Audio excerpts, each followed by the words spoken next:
Il faut savoir une chose, c'est que lorsqu'on porte le voile, ce voile, il doit couvrir le cou, la poitrine et il doit aussi ne pas être transparent ou il doit aussi être conforme à ces règles et non pas être un voile qui provoque et qui attire.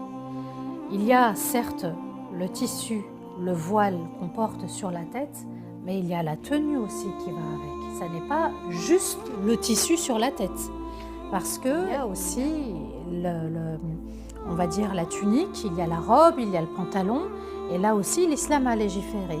Ici, le vêtement doit être ample, il doit être large, il ne doit pas épouser les formes du corps, on ne doit pas voir les formes du corps.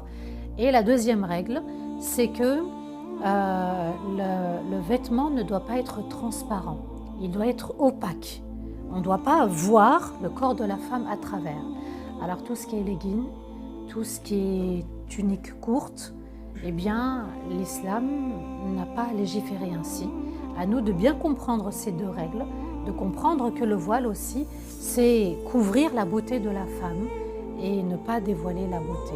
Il y a le comportement qui va avec, il y a une éthique qui va avec, il y a une pudeur qui va avec, il y a des choses qui se font, il y a des choses qui ne se font pas.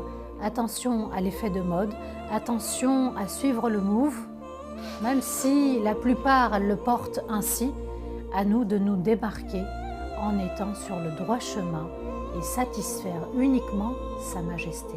Qu'Allah vous facilite, on a besoin aussi dans la communauté des femmes fortes. Soyez fortes, et bien même s'il y a des critiques, même si il va falloir résister à la mode, on peut s'habiller à la mode. Mais la mode, elle doit être conforme aux règles de l'islam.